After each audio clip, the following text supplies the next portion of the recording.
Hi everyone, hope you are doing well from wherever you are watching this channel, depending on your time zone. Now, Raila Odinga has called for Saba Saba, which might be taking place at Kasarani, and I think it is just about 3 days from now to Saba Saba. Tarehe Saba, mwezi wa Saba. It's a repetition of what Kenyans at one point went through when they are looking for a change.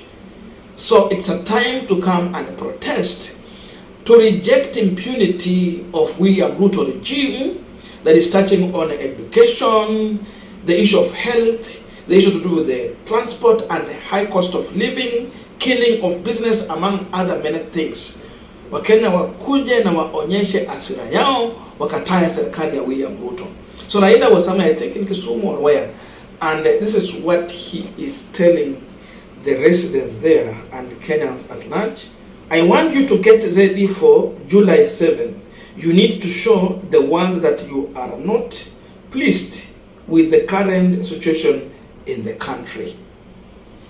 And while Raila Odinga is reminding Kenyans on Saba Saba, the other issue that is emerging is that Kenyans are also taking the initiative to remind each other and popularize for the Saba Saba day.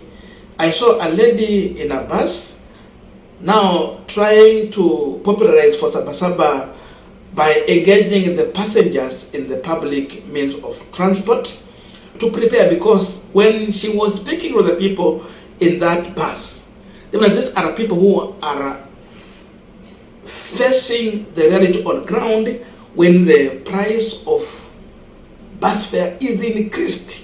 So she was speaking to the people who are already in the situation. Listen to her shortly as we continue with this discussion.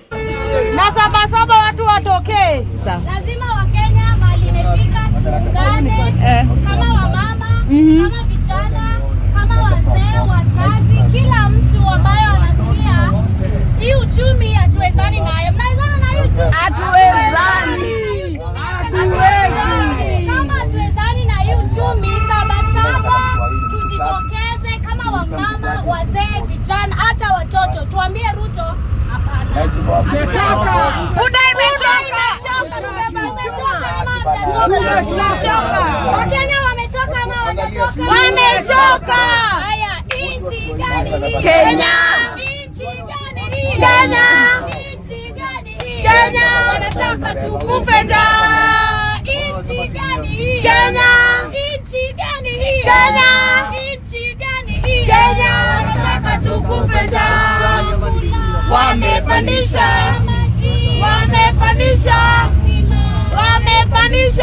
Wanataka tukufe njaa.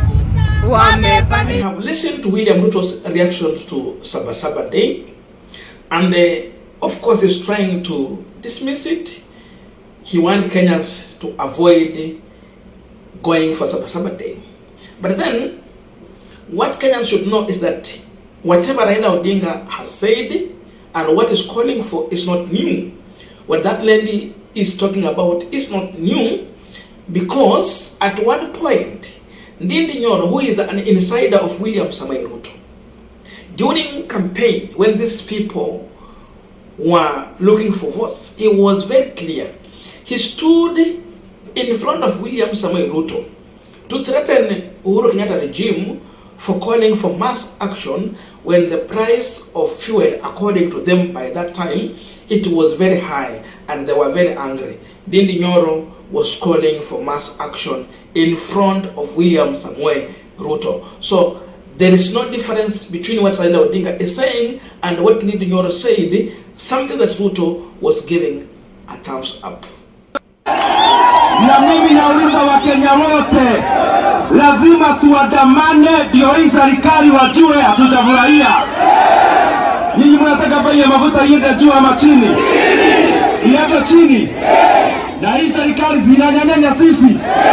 Inanyanyasa sisi. Tuwaambie wateremshe chini. Wasipoteremsha tuandamane Kenya mzima. Mtakubali. Now we are continuing with the Punchline discussion. But there's a quick request for those who are watching and you have not yet subscribed, please consider subscribing. to our returning subscribers and anyone who comment, I must say thank you so much. And again to all our viewers, please give this video a thumbs up. Thank you so much, and back to this discussion. Now, William Ruto and the Kenya Kwanza government should know that Kenyans are not stupid. And the internet will never forget. There's no difference between what Raila said and what Ndindi Nyoro is saying and what that lady was telling the people. They have all spoke on the same thing, but in different venues.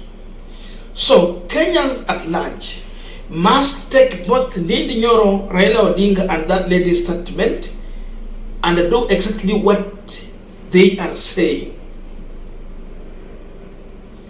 We must take all this statement seriously and do exactly what they have said. Ndindi Nyoro asked for mass action because the fuel price was high. But by then we were working on 8%. So this one should be taken much more serious because now we are at a position where we have been increased to 16%.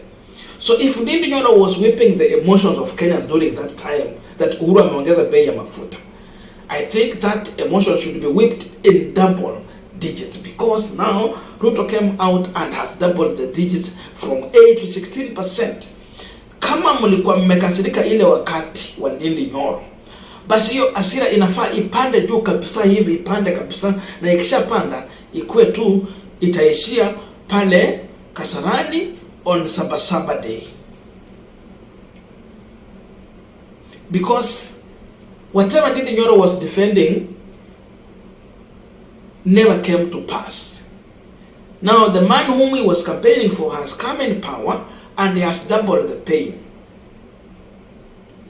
from 8 to 16. So it is high time for Kenyans to understand. And these politicians must be held responsible on their statement so that any other time it will not just be a mere statement. You must speak what you know very sure that you can be held responsible and you can deliver to Kenyans. We don't want mere rhetoric political statements every time you people you hold a microphone. Why Ruto was smiling, why Ruto was happy when Ndindi Nyoro was talking about this, and even Ruto himself spoke to this issue. He condemned the issue of high cost of fuel, akajaribu kulinganisha, which was wrong and fake, the price of fuel in Kenya to Uganda. He questioned that. So today we are asking William Samoei Ruto to join Raila Amolo Odinga on Saba Saba day and protest.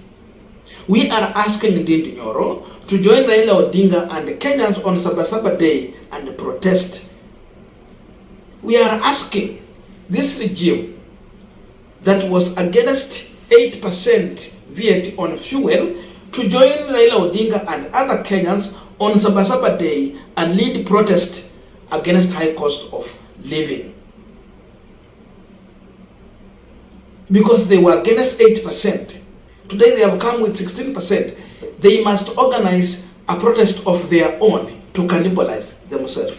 Because that alone, by passing that bill, means Ruto definitely he was preparing to cannibalize himself. Wewe mwenyewe ulitandika kitanda, so prepare to sleep on the bed. He must be prepared. He was whipping Kenyans' emotion with 8%. Today we are here with his 16%. What should happen? I'm just asking myself a question. What if Ruto was not the president today? We have Raila in the State House. Ruto was condemning 8%. Then Raila make it 16%. What would have Ruto done today? Ruto angefanya nini? Kama ile wakati alikuwa amekondemu hiyo sana. And I have to assume tu ni baba kwa State House. What will President William Ruto, now being the opposition leader when Raila is in State House, would have done? The kind of emotion Ruto would have whipped Kenyans and organized rejection against Raila Odinga and the regime ingekuwa imekuja na speed nyingine ya ajabu, without a speed governor. He would have organized protest the same way he organized protest against Uhuru Kenyatta. He would have organized protest against Raila Odinga, whip the emotions of Kenyans, and rally them against such kind of a bill. Today he is in the State House. He don't want people to demonstrate. I don't know where Ndindi Nyoro will be hiding when we will have Saba Saba against high cost of living. I don't know he will be hiding from where. Because we have his soundbite, we know what he said. What Ruto said is very clear.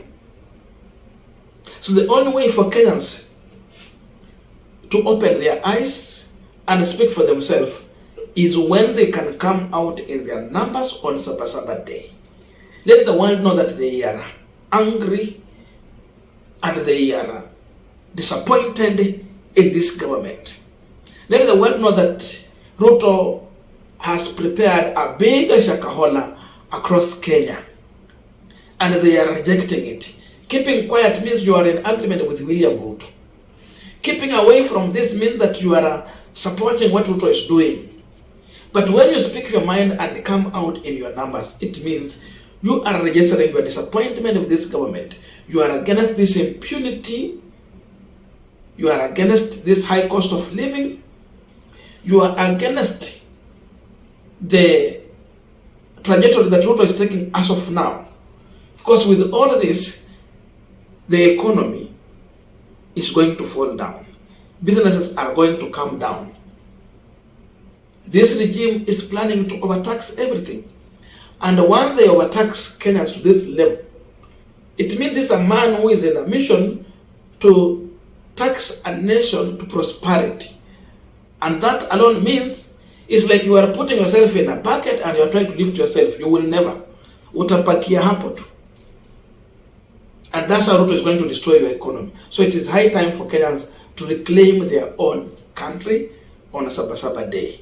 We have to listen to Raila Odinga, listen to what Ndindi Nyoro said, and listen to what Ruto said during that time. Then put it together, compare with what he's doing. That alone is enough to make you wake up on time and reject this regime. Saba Saba is coming.